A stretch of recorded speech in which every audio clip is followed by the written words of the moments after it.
무슨 말을 해야 되나? 사실 이게 제가 오늘 말씀을 준비하면서 들었던 생각이었습니다. 하나님, 도대체 무슨 말 해야 됩니까? 하나님, 제가 이번 주일 나눌 예수님이 예루살렘에 입성하는 그 본문, 제가 다른 복음서를 통해서 여러 번은 이미 했습니다. 그런데 어떻게 똑같은 내용 또 전합니까? 그리고 제가 이미 아니더라도 이미 성도들은 다른 교회에서 종려주일 될 때마다 다른 목사님들로부터 이 본문에 대해서 많이 들었습니다. 이미 수도 없이 들어서 아는 얘기인데 제가 또 해서 무엇하겠습니까? 그냥 이런 마음이 계속 들어서 좀 마음이 힘들었습니다. 그래서 성경을 덮고 내가 그 읽은, 그리고 하나님께서 깨닫게 하시는 그 말씀이 무엇인지 계속 마음속으로 묵상하면서 조용히 있었습니다. 그러고 있었더니 갑자기 얼마 전부터 제 마음에 계속해서 흘러넘치는 그런 찬양이 있었는데, 그 찬송가가 다시 제 귀에 맴돌았습니다. 그게 뭐냐면, 이 세상 험하고 나 비록 약하나 늘 기도 힘쓰면 큰 권능 얻겠네. 주의 은혜로 대속받아서 피와 같이 붉은 재 눈같이 이겠네. 이 찬양을 막 흘러나와서 저도 부르는데 막 눈물이 나더라고요. 왜냐하면 슬퍼서 눈물이 나는 게 아니라 감격해서 눈물이 났습니다. 기뻐서 눈물이 났습니다. 너무 좋아서 눈물이 났습니다. 그리스도께서 내 모든 죄를 씻으셨다는 감격이 넘쳐났습니다. 그리스도께서 나를 위해서 죽으시고 부활하셨다는 그 사실에 기쁨이 넘쳐났습니다. 그리고 이 사실을 다시 한번 깨닫고 다음에 성경을 봤더니 중요한 사실 하나를 깨달을 수가 있었습니다. 그게 뭐냐면, 나 지금 잘못된 거 보고 있구나. 나 지금 잘못된 데 시선을 두고 있었다. 내가 이 본문을 여러 번 전한 것이 뭐가 그렇게 중요하냐? 중요한 것은 예수께서 죄 때문에 영원히 멸망할 수 없는 나를 보셨다는 게 중요한 것이 아니냐. 그 예수께서 나를 외면하지 않고 나를 위해 이 땅에 오셨다는 게 중요한 것이고, 예수께서 내 죄를 위해서 십자가에서 죽기 위해서 예루살렘으로 들어가고 계시다, 이것이 중요한 것이 아니냐. 이 사실이 가장 중요하고, 오늘 반드시 이 사실을 전해야 되고, 이 사실을 우리 모두가 다 기억해야 된다는 사실입니다. 오늘 말씀에는 내 죄를 위해서 죽으러 가시는 위대하신 예수 그리스도의 모습이 들어있는 겁니다.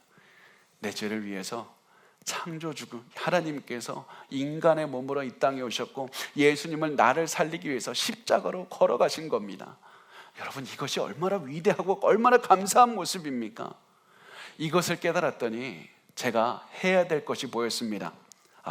내가 해야 되는 것은 위대한 얘기, 사람들의 처음 듣는 얘기, 기분 좋은 얘기를 하는 게 아니라, 예수께서 우리 죄를 위해서 십자가에 달리러 예루살렘을 당당하게 걸어가셨다, 이 사실만 전해야 되는 것이다. 그리고 그 말을 듣는 여러분도 이 사실을 다시 한번 집중해서 들어야만 되는 겁니다. 그 사실을 우리의 가슴속에 새겨 넣어야만 되는 겁니다. 그리고 이 자리에 아직 예수 그리스도를 믿지 않는 분이 있다면, 내 죄를 용서해 주신 예수 그리스도, 내 죄를 위해서 십자가 지러 걸어가시는 예수 그리스도를 믿는 믿음을 구하셔야만 됩니다. 왜냐하면 예수님의 다시 오시는 그날, 우리가 예수님 앞에 서는 날에는 우리의 영생을 결정지을 게 그거 하나밖에 없기 때문에 그렇습니다. 예수님을 믿는 믿음밖에 중요하지 않습니다. 예수님께서 우리 인생을 판단하실 때, 너는 정말 잘 살았다, 너 정말 노력하며 살았다, 너 정말 새로운 얘기를 많이 했구나, 너 윤성민 정말 사람들이 좋아하는 설교 많이 했구나, 너 정말 그 목회 잘해서 교회가 10만 명 100만 명 됐구나, 그거 보니까 내가 너 인정하겠다. 예수님은 제 교회에 사람 수에 따라서 저를 판단하시는 분이 아닙니다. 내가 얼마나 고생을 했고 사랑을 실천하려고 노력했는지, 그거 중요하지 않습니다. 예수님께서 보시는 것은 내가 예수를 믿었는가, 나의 죄를 대신해서 예수께서 죽으셨다는 것을 믿었는가, 이것이 중요한 것이고, 그 믿음을 몸으로 살아내서 내 믿음이 진실한 것이라는 것을 매일 체험하고 살았는가, 이것이 중요한 겁니다. 우리 인생에서 가장 중요한 거 붙여보셔야만 됩니다. 중요하지 않은 것들에 시선을 집중할 수는 없습니다. 우리 인생에서 가장 중요한 게 뭡니까? 예수께서 나를 위해서 죽으신 것. 그래서 우리가 예수께서 나를 위해서 죽기 위해서 나귀를 타고 예루살렘으로 올라가셨다는 얘기, 설교를 수십 번, 수백 번, 수만 번 들어도 구원받을 수는 없는 겁니다. 지옥 갈 수도 있는 겁니다. 중요한 것은 내가 예수를 믿느냐, 그것이고 예수를 믿는 믿음으로 살아내고 있느냐, 그래서 내 믿음이 진짜라는 사실을 보고 있느냐, 그게 중요한 겁니다.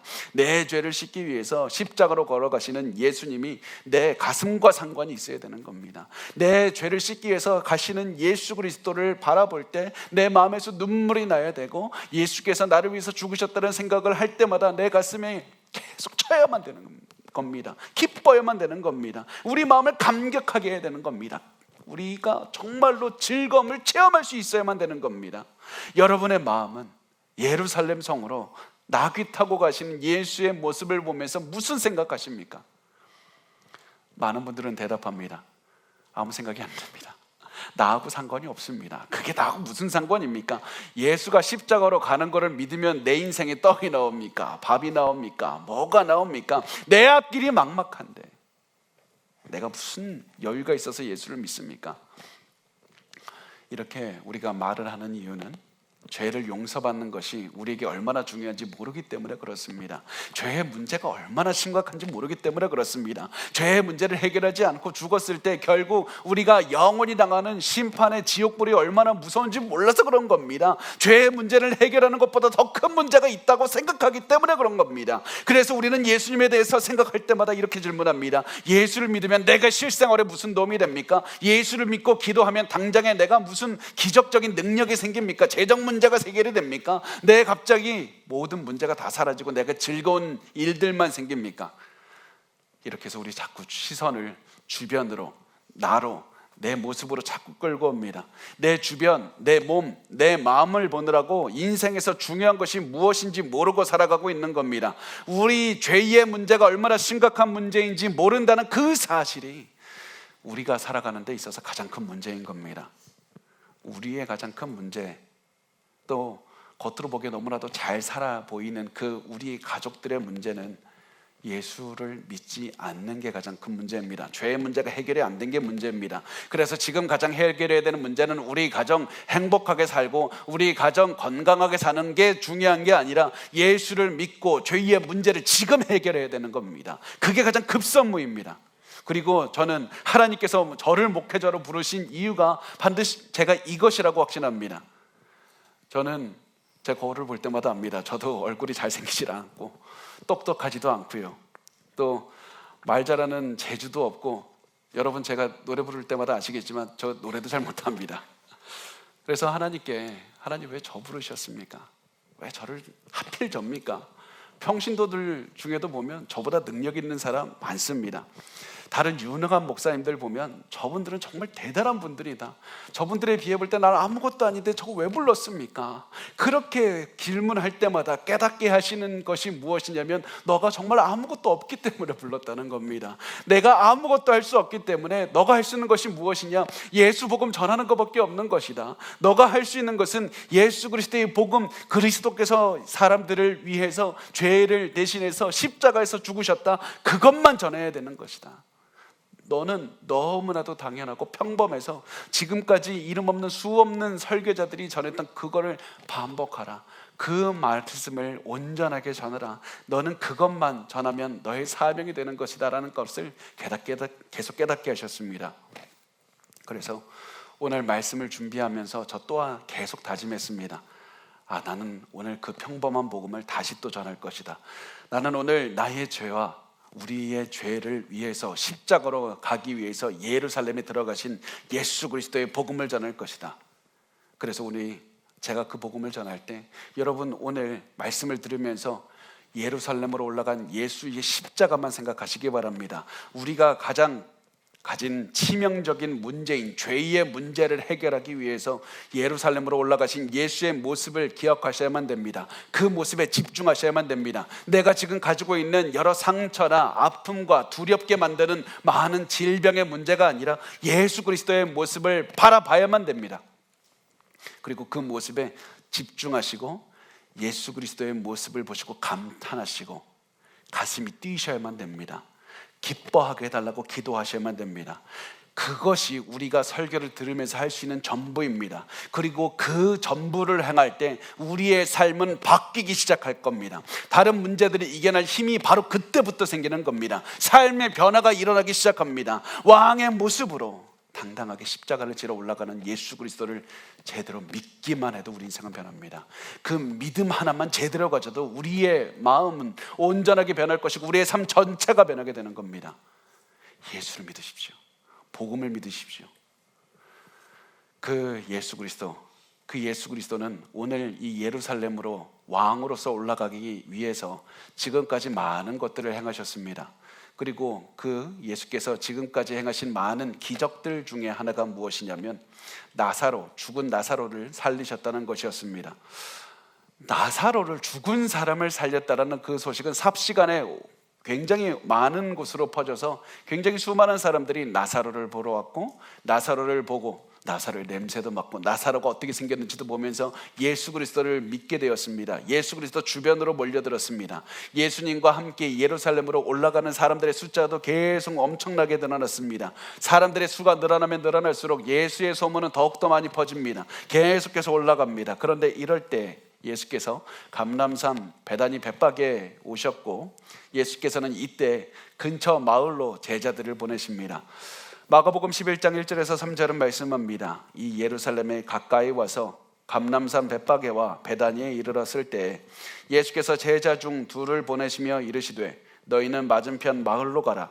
그리고 들어가면 곧 아직 아무도 타보지 않은 나귀 새끼가 매어 있는 것을 보리니 풀어 끌고 오라. 만일 누가 너희에게 왜 이렇게 하느냐 묻거든 주가 쓰시겠다 하라. 그리하면 즉시 이래로 보내리라 하시니. 아멘. 예수님은 제자 2명을 맞은편 마을로 보내시면서 아무도 타지 않은 나귀가 있으니까 그거 가져오라고 말씀하셨습니다. 맞은편 마을에 가면 아무도 타지 않은 나귀 새끼가 매여 있을 것이니까 그 나귀 풀어서 끌고 오라. 만약 주인이 나타나서 그 나귀 왜 데리고 갑니까? 물으면 주가 쓰시겠다고 답하라. 그렇게 명령을 하셨습니다. 그리고 우리가 뒤에서 보겠지만 예수님께서 말씀하신 대로 모든 것이 이루어지는 것을 보게 됩니다. 여기서 우리 중요한 것은 마가는 왜 하필 이 장면을 넣었을까요? 마가는 왜 하필 이렇게 말씀하신 것을 왜 넣었습니까? 이 질문에 2가지로 크게 대답을 할 수가 있습니다. 많은 학자들은 이것이 예수님의 전지하심을 나타냅니다 라고 얘기를 하고, 어떠한 사람들은 예수님의 치밀한 계획을 나타냅니다 이렇게 이야기를 합니다. 만약에 예수님의 전지하심, 초자연적인 지식, 그것을 나타내는 것이라면 예수님께서 야 나귀 어디 가면 나귀 새끼가 묶여있는 것이 있을 것이다, 이런 모든 것들을 통해서 예수님은 다 아셔, 예수님은 가지 않아도 보지 않아도 다 아시는 전지한 하나님이다, 그것을 보여주는 겁니다. 그런데 그게 아니라 예수님의 치밀한 계획을 보여주는 것이라면 예수님께서 제자들이 알기도 전에 오래전에 나귀 주인에게 미리 이 나귀 새끼에 대해서 이야기를 했을 것이고, 내가 나귀 새끼를 빌리려 사람을 보낼 것이고 어떻게 얘기하면 그 사람에게 어떻게 보내주라, 이렇게까지 다 계획을 하셨을 겁니다. 성경은 사실 2 가능성 다 열어놓고 있습니다. 무엇 하나가 맞다, 다른 것은 아니다라고 말할 수 있는 게 없습니다. 그렇다면 이거 왜 넣은 겁니까? 2가지로 번역 가능한 거 왜 넣은 겁니까? 전지전능하신 예수님이든 치밀한 계획을 하신 예수님이든 하나 중요한 사실을 강조하고 있기 때문에 그렇습니다. 예수님이 이 상황을 완벽하게 통제하고 계신다. 예수님께서 모든 상황을 통제하고 계시기 때문에 예수님의 말씀을 벗어나서 일어나는 일은 아무것도 없다. 예수님께서 말씀하신 대로 모든 것이 이루어진다. 왕이신 예수님께서 모든 상황을 알고 계시고 통제하시고 말씀대로 이루어진다는 것을 강조하는 겁니다. 그래서 마가는 이 말씀 다음에 곧바로 예수님이 하신 말씀대로 모든 것이 이루어졌다는 것을 보여주고 있습니다. 4절에서 6절 말씀에 이렇게 말씀을 합니다. 제자들이 가서 본즉 나귀 새끼가 문 앞 거리에 매어 있는지나 그것을 보니 거기 서 있는 사람 중 어떤 이들이 이르되 나귀 새끼를 풀어 무엇 하려느냐 하매 제자들이 예수께서 이르신 대로 말한대 이에 허락하는지라. 예수님의 제자들이 예수님 말씀하신 곳에 가봤더니 정말로 예수님 말씀하신 대로 나귀 새끼가 매여 있었습니다. 그래서 그 나귀 새끼 매여 있는 것을 풀어오려고 했더니 나귀 주인이 왜 그거 풀어가냐고 했고, 제자들은 예수님의 말씀대로 했더니 나귀 새끼를 빌려가게 하셨습니다. 이 모든 일들이 예수님 앞에 순종하는 모습으로 드러나고 있습니다. 예수님의 말씀을 벗어나는 것이 아무것도 없습니다. 그런데 이 말씀은 왕이신 예수님께 모든 것이 순종한다, 모든 것을 통제하시는 예수님, 그것 이상을 보여주고 있습니다. 예수님은 동시에 성경의 예언도 한꺼번에 이루면서 이끌고 가고 계시다는 것을 보여주고 있는 겁니다. 예수님은 단순히 나귀가 아니라 나귀가 묶여있다, 이런 말씀도 하시는데, 이것은 유다에 대한 야곱의 예언을 성취하는 겁니다. 창세기 49장 10절에서 11절은 말씀합니다. 주가 유다를 떠나지 아니하며 통치자의 지팡이가 그 발 사이에서 떠나지 아니하기를 실로가 오시기까지 이르리니 그에게 모든 백성이 복종하리로다.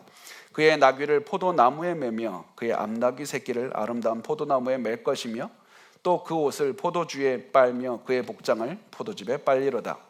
이렇게 예언된 것처럼 유다 지파의 자손인 예수께서 매여 있는 나귀의 새끼를 타고 가신다는 겁니다.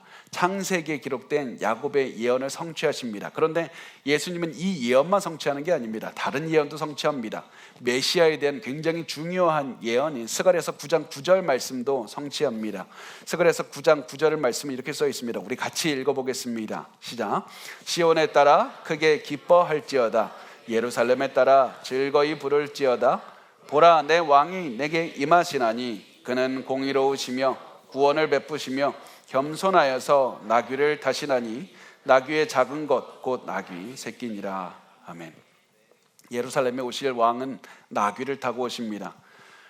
말을 타고 오지 않고 나귀를 타고 오십니다. 그래서 나귀를 타는 것, 이것은 무엇을 보여주냐면 다윗 왕의 후손이라는 것을 보여주는 겁니다. 왕족이라는 것을 보여줍니다. 메시아라는 겁니다. 이렇게 해서 예수님은 나귀를 타시면서 메시아에 대한 예언의 아주 세세한 것까지도 다 이루고 계시다는 것을 보여주고 있습니다. 그래서 정리하면 예수님께서는 구약의 성경 예언도 이루고 계시고 모든 상황도 완벽하게 통제하고 계시다는 것을 보여줍니다. 모든 것이 예수님의 뜻 안에서 이루어져 가고 있습니다. 이것을 통해서 무엇을 보여줍니까? 예수께서 왕이 되신다. 예수께서 진정한 왕이 되신다. 왕이신 예수께서 모든 걸 알고 계시고 모든 것을 계획하시고 모든 것에 명령만 하시면 그대로 이루어진다는 것을 완벽한 왕이신 예수의 모습을 보여주고 있습니다. 그리고 이때 우리가 주목해야 될 것이 무엇이냐면 예수님 완벽한 왕의 통치를 보여주는 장면이 왜 여기서 나타나는가? 바로 이 장면이 예수님이 죽어가는 장면에서 이 예수님의 왕의 모습을 보여주고 있다는 사실입니다. 다른 곳에서 왕의 모습이 아니라 죽으러 가시는 그곳에서 완벽한 왕의 통치하는 모습을 보여줍니다. 왜 그렇게 합니까? 예수님의 죽음은 이만큼 중요한 겁니다. 예수님께서 이 땅에 오신 이유가 무엇입니까? 십자가에서 죽으시고 부활하시기 위해 오신 겁니다. 예수님의 사역이 십자가를 향해 달려가고 있기 때문에 예수님께서 십자가에 죽으시러 달려가고 계신 이 모습, 모든 것을 통치하는 모습으로 마가는 그리면서 우리에게 마가는 말하고 있습니다. 예수에 집중하라. 왕이신 예수에 집중하라. 왕이신 예수께서 너를 위해서 십자가로 올라가고 계신다. 저 위대하신 모든 것을 통치하신 예수께서 너의 죄를 위해서 이 땅에 오셨고 너의 죄를 위해서 예루살렘으로 들어가고 계시고 너의 죄를 위해서 십자가에서 죽기 위해서 가고 계신다. 예수께 집중하라. 이스라엘 사람들, 예수님 옆에 있던 이스라엘 사람들도 예수님께 집중하고 있었습니다. 왜냐하면 이들도 예수님이 나귀를 타고 올라가는 모습이 성경에 예언된 메시아의 모습이라는 사실을 알고 있었기 때문입니다. 사람들이 그렇게나 열방하던 메시아의 모습으로 예수님께서 예루살렘으로 들어가고 계셨습니다. 사람들은 흥분했습니다. 즐거웠습니다. 너무나도 좋았습니다. 그런데 처음에는 아무런 소리를 내지 못했을 겁니다. 왜냐하면 지금이 유월절 기간이기 때문입니다. 유월절은 하나님께서 애굽에서 노예 생활하던 이스라엘을 구원하는 것을 기념하는 절기입니다. 우리나라로 치면 광복절인 겁니다. 그래서 이 유월절 기간이 가까이 오면 이스라엘 민족의 독립과 자유에 대한 열망으로 가득 차는 때였습니다. 로마로부터 독립하고자 하는 열망으로 모든 민족이 가득 차고 있었습니다. 그래서 역사학자 요세푸스의 기록을 보면 이런 때가 오면 사람들이 자신을 메시아라고 하는 자들이 나타날 때가 있고 자신을 스스로 메시아라고 하는 자들이 유월절에 예루살렘에 와서 폭동을 일으키고 또 로마는 그 폭동을 진압하기 위해서 수많은 사람들을 살육하기도 합니다. 또 랍비들의 전통을 보면 메시아가 성전으로 올 수 있다는 그런 기대를 하면서 성전의 문을 약간 열어둔다고 합니다. 메시아가 들어올 수 있기 때문에. 로마도 이런 사실을 알고 있기 때문에 6월절이 가까이 올 때 6월절 기간 그 근처가 되면 더 많은 군대가 예루살렘에 주둔하게 됩니다. 사람들이 동요하면 언제든지 투입될 준비를 하고 있었습니다. 그래서 예루살렘에 있던 지도자들은, 이 이스라엘 지도자들은 이 6월절에 예루살렘에 모인 것들을 보면서 굉장히 두려워하고 있었습니다. 혹시라도 여기에서 무슨 일이 일어나진 않을까? 여기에서 조금이라도 흥분하고 사람들이 소동을 일으키면 로마 군대가 여기에서 투입될 것이고 사람들이 죽을 것이고 거기에 그치지 않고 나도 피해 볼 텐데, 나도 큰 피해 볼 텐데, 그래서 여기 로마 군대 자극하지 않아야 되는데 어떻게 해야 될까? 그런 마음으로 마음을 졸이면서 이 예루살렘으로 올라가고 있는 무리들을 보고 있었습니다. 그런데 이때 예수님을 따르는 사람들 사이에서 갑자기 큰 찬양이 울려 퍼지기 시작합니다. 마가복음 11장 7절과 8절은 말씀을 합니다. 나귀 새끼를 예수께로 끌고 와서 자기들의 겉옷을 그 위에 얹어 놓음에 예수께서 타시니 많은 사람들은 자기들의 겉옷을, 또 다른 이들은 들에서 벤 나뭇가지를 길에 펴며. 이 당시 대부분의 순례자들은 당연히 걸어옵니다. 그런데 예수님은 나귀를 타고 예루살렘으로 들어오고 계셨습니다. 그래서 많은 사람들의 이 모습을 보면서 기뻐하면서 나뭇가지를 그리고 겉옷을 바닥에다가 깔아서 나귀가 밟고 갈 수 있게 했습니다.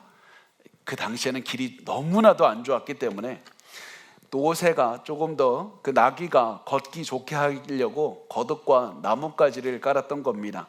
이렇게 해서 요즘으로 치면 레드카펫 깔아줘서 왕이 걸어올 수 있도록 그렇게 해준 겁니다. 그리고 이 모습, 사람들이 나귀를 타며 걸어오고 나귀를 보면서 레드카펫을 깔아준 이유가 무엇이냐면 솔로몬이 왕으로 즉위할 때 모습이 이랬기 때문입니다. 열왕기상 1장 33절은 말씀을 합니다. 왕이 그들에게 이르되 너희는 너희 주의 신하들을 데리고 내 아들 솔로몬을 내 노새에 태우고 기온으로 인도하여 내려가고. 노새를 타고 오시는 예수님, 나귀를 타고 오시는 예수님, 솔로몬과 같은 왕의 모습이시다, 우리를 구원하시는 메시아로 인식하고 있었던 겁니다. 사람들은 왕이신 예수님을 보면서 우리 민족의 구원자이신 예수님 맞이한다 그러면서 노래를 불렀던 겁니다. 사람들은 축제 분위기가 됐습니다. 너무나도 즐거웠습니다. 사람들은 예수님을 사랑했고 왕으로 예수님을 높이고 있었습니다. 이때 이런 찬양이 울려 퍼집니다. 9절과 10절을 보면 앞에서 가고 뒤에서 따르는 자들이 소리 지르되 호산나 찬송하리로다. 주의 이름으로 오시는 이여 찬송하리로다. 오는 우리 조상 다윗의 나라여 가장 높은 곳에서 호산나 하더라. 호산나는 지금 구해달라는 얘기입니다. 지금 구원해달라는 말입니다. 그런데 단순히 우리가 호산나 부르듯이 듣기 좋은 말이 아닙니다. 종교적인 말이 아닙니다. 정치적인 말이었습니다. 로마의 자유를 잃은 우리에게 자유를 달라는 말이었습니다. 우리 더 이상 로마의 억압받기 너무나도 싫으니까 우리에게 자유를 달라, 로마를 쫓아내고 우리 나라를 세워달라고, 우리를 구원해달라는 말이었습니다. 그리고 다윗의 나라를 언급하는데 이 말은 예수께서 다윗의 보좌에 앉을 왕이라는 뜻입니다. 예수님께서 메시아의 나라를 일으켜서 세울 것을 기대하고 찬양했다는 겁니다. 다윗의 자손 예수여 이스라엘 왕국을 세워 주시옵소서, 이렇게 찬양을 했던 겁니다. 사람들은 너무나도 좋아했지만 사실 이곳에 비극이 가득했습니다. 그 비극은 아무도 예수님이 어떠한 왕이신지 몰랐고 예수님이 세우시는 왕국이 어떠한 왕국인지 몰랐다는 겁니다.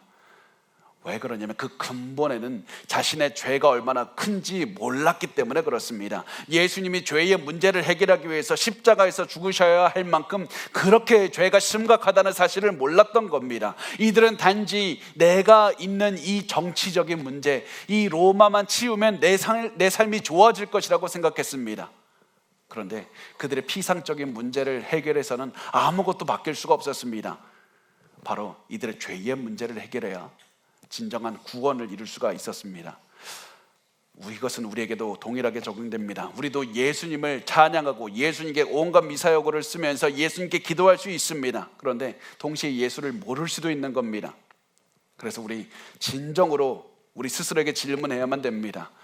우리에게 예수님 어떤 분입니까? 예수님 죄의 문제를 해결해 주시는 분입니까? 아니면 단순히 우리의 야망과 꿈을 이루어 주시는 분입니까? 현실적인 문제를 해결하기 위해서 예수를 이용하고 있는 것 아닙니까? 우리가 예수를 믿는 이유가 단지 더 잘 살고, 단지 더 건강해지고, 단지 우리가 화목하게 살기 위해서 예수를 믿고 있는 것 아닙니까? 그거 중요합니다. 그런데 그것을 본질적인 거 붙잡지 못하고 단순히 내가 더 잘 사는 거, 단순히 내가 그냥 행복한 것에 집중한다면 우리는 본질을 놓치고 살아가는 겁니다. 우리 예수님께서 하신 가장 중요한 일, 죄의 문제에 집중해야 됩니다. 제가 이렇게 강조드리는 이유는 오늘 우리가 예배를 드리는 이 자리에도 아직 예수를 모르는 분이 있을 수 있기 때문입니다.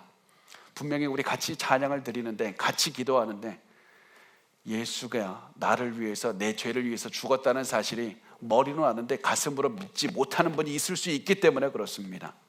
지금 본질을 붙잡으십시오. 지금 가장 중요한 게 무엇인지 보셔야만 됩니다. 그것은 죄의 문제를 예수께서 해결하기 위해서 예루살렘으로 올라가셨고 십자가에서 죽으셨다는 겁니다. 이렇게 올라가시는 예수님의 모습을 보면, 말씀을 묵상하다 보면 한 가지 이해할 수 없는 게 나오는데, 그게 뭐냐면 지금까지 모습을 보면 예수님께서는 누군가 예수님을 공개적으로 막 찬양하려고 할 때 예수님 그렇게 하지 말라고 하셨습니다. 막으셨습니다. 그런데 이번에는 달랐습니다. 많은 사람들이 예수님을 찬양하도록 일부러 두십니다. 왜 이렇게 하십니까? 왜 많은 사람들이 예수님을 찬양하게 합니까? 그 이유는 이 당시 종교 지도자들이 6월절 기간 중에는 예수님을 죽이지 말자고 했기 때문입니다. 그런데 그것은 왕이신 하나님의 뜻에 맞지 않았습니다. 왕이신 하나님은 이 기간에 예수님이 죽기를 원하셨습니다. 그래서 예수님은 일부러 많은 사람이 예수님을 메시아로 따르는 모습을 보여주신 것이고, 이 모습을 본 유대 지도자들은 예수님을 더 이상 외면할 수가 없었던 겁니다. 이대로 두면 로마 군대가 우리를 죽이든지 예루살렘에 있는 사람들도 같이 죽이고 또 엄청난 피해가 예루살렘에 올 것이다. 그래서 이 유대 지도자들은 두 가지 중에 하나는 결정해야만 됐습니다. 회개하고 예수를 따르든지 아니면 예수를 부인하고 예수를 죽이든지. 그리고 이들의 선택은 두 번째 예수를 죽이는 것이었습니다. 예수님은 여러분에게도 똑같이 선택하라고 말씀합니다. 지금 우리 죄를 위해서 대신 죽으시는 예수를 왕으로 섬기실 겁니까? 아니면 예수를 거절하실 겁니까?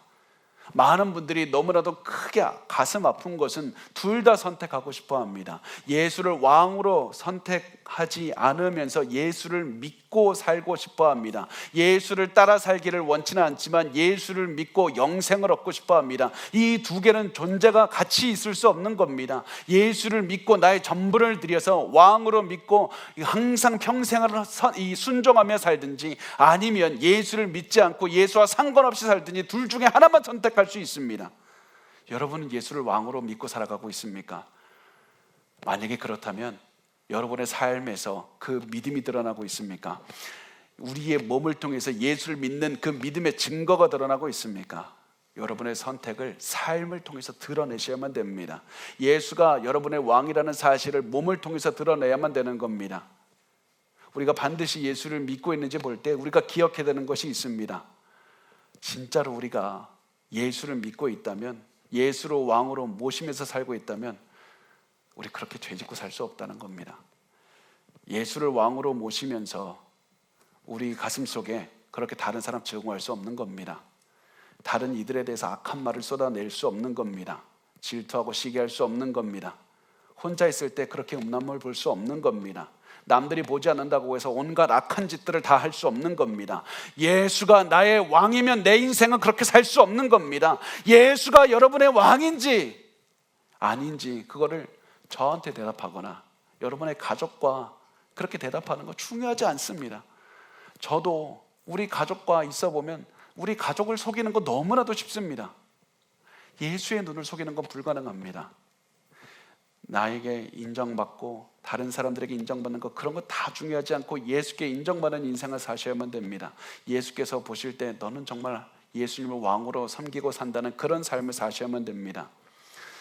그런데 우리가 여기서 한 가지 더 나아가 보면 우리의 진정한 문제가 사실은 드러나는데요. 우리의 문제가 무엇이냐면 항상 죄책감을 갖는 데서 끝난다는 겁니다.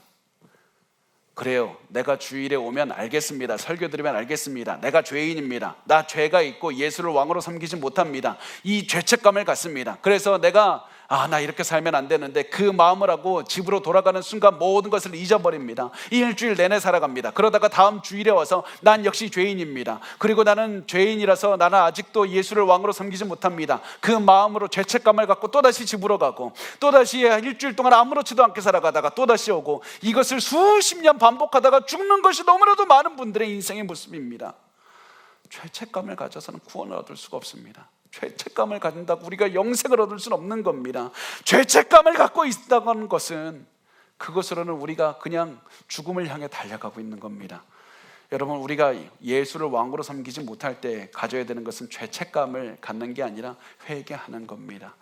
회개해서 예수 그리스도를 나의 구주로 모시고 예수를 왕으로 섬기고 살아가는 겁니다. 이것이 왕이신 예수 앞에 보여야 되는 우리의 당연한 반응인 겁니다. 이제 진정으로 가장 중요한 문제를 보셔야만 됩니다. 이제 중요하지 않은 문제에 집중하지 마시고 내 돈, 내 차, 내 건강, 내 집, 이제 그만 그런 문제 때문에 나의 중요한 시선들을 빼앗기지 말고 내 인생의 가장 중요한 문제, 나는 영생을 얻었는가? 나는 죄의 문제가 해결이 됐는가? 나 지옥 가면 안 되는데, 그 문제에 집중해야 됩니다. 이제 이렇게 사람들이 계속 예수님을 보면서 환호하고 호산나 메시아요, 예수님은 기뻐하지 않았습니다.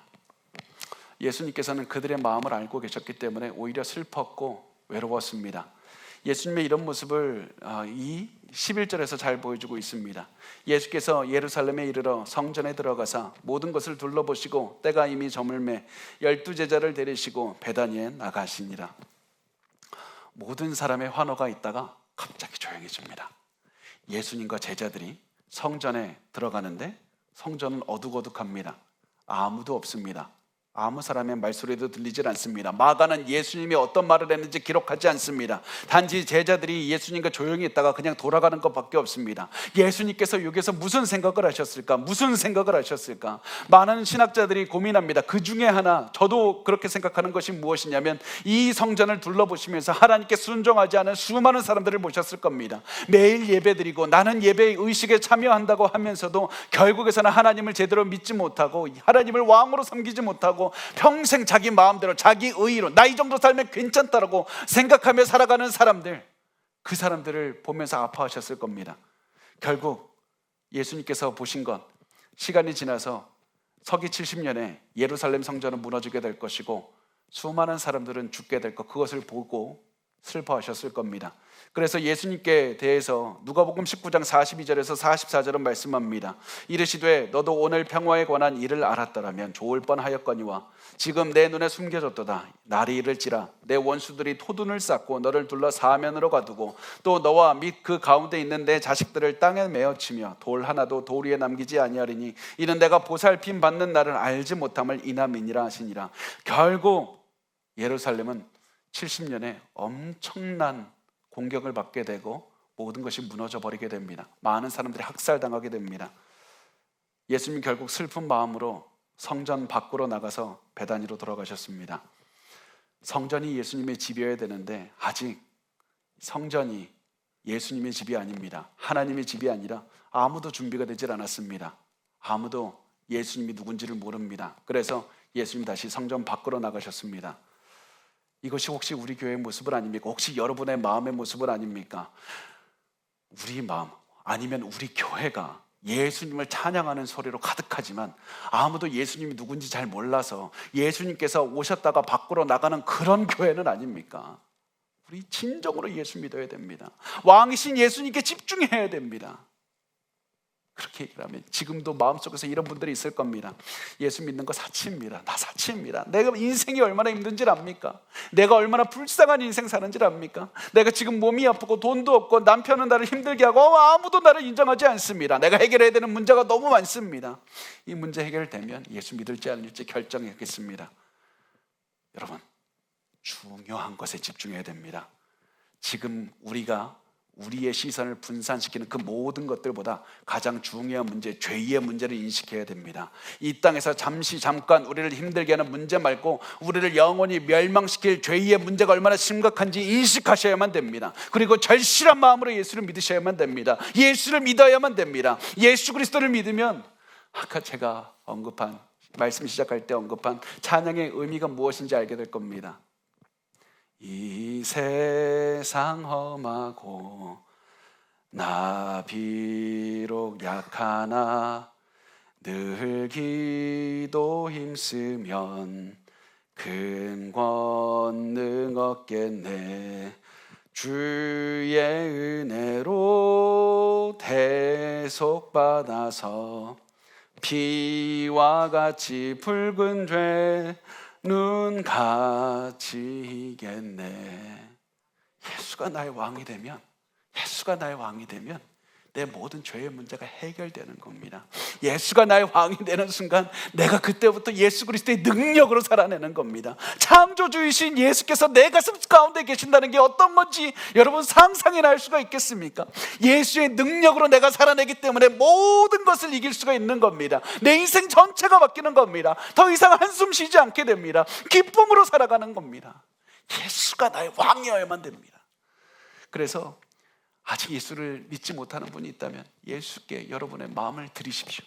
예수께 여러분 헌신하고 결단하며 예수님 왕으로 내가 예수님을 믿고 따르기로 합니다. 기도하셔야만 됩니다. 그러면 새로운 인생 살 수 있습니다. 그리고 이 자리에 예수님을 이미 왕으로 섬기는 분들이 있습니까? 예수님을 믿는 분들이 있습니까? 그렇다면 이제부터 우리가 해야 되는 것은 예수가 온 세상을 다스리는 왕이라는 사실로 우리의 머리와 우리의 가슴을 채우는 겁니다.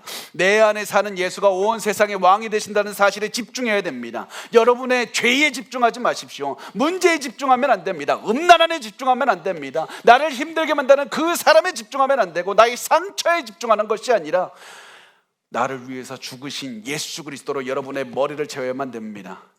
나를 위해서 죽으신 예수 그리스도의 위대함으로 여러분의 가슴을 채우십시오. 그렇게 매일 가장 가치 있는 것으로 내 마음을 채워야만 됩니다.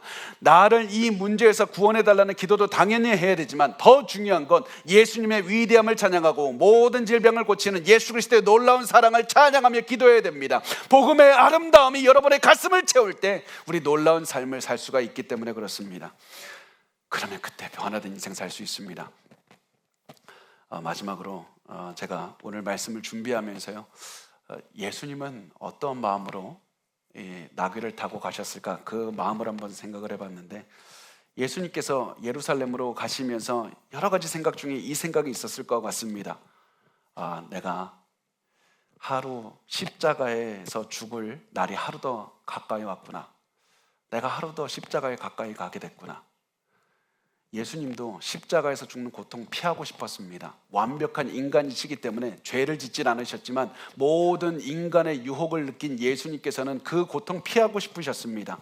그렇지만 예수님은 그 마음과 싸워내셨습니다. 엄청난 고통을 두려워하지 않고 계속 십자가를 향해서 담대하게 한 걸음씩 걸어가셨습니다. 왜 그런지 아십니까? 나를 구원하기 위해서이고 여러분을 구원하기 위해서 그렇습니다. 우리의 죄를 씻기 위해서 가신 겁니다. 여러분, 그렇게 귀한 존재입니다. 우리가 죄의 문제를 해결하러 예루살렘으로 당당하게 걸어오신 왕이신 예수님의 사랑을 기억하시고 그 왕이신 예수님의 사랑을 항상 믿으셔야만 됩니다. 예수를 믿고 살아내시기만 하면 됩니다. 왕이신 예수께서 예루살렘으로 가셨습니다. 이것이 진정한 기쁨의 찬양의 소식이고 복음입니다. 그래서 오늘 우리가 이 예수님을 찬양하기로 하는데요, 이 예수님 우리 기도하고 결단했으면 좋겠습니다. 예수 그리스도께서 나를 위해서 죽으신 것만 생각해도 내 눈에 눈물이 나게 하시고, 예수께서 나를 위해서 십자가에서 달리신 것만 생각해도 내 가슴이 뛰게 도와주십시오. 그러면 여러분의 인생이 달라지는 겁니다. 우리 그렇게 살게 해달라고 결단하면서 오늘 같이 찬양 드리면서 우리 종료주일 하나님의 말씀을 또한 묵상하면서 우리 또한 찬양을 부르도록 하겠습니다. 우리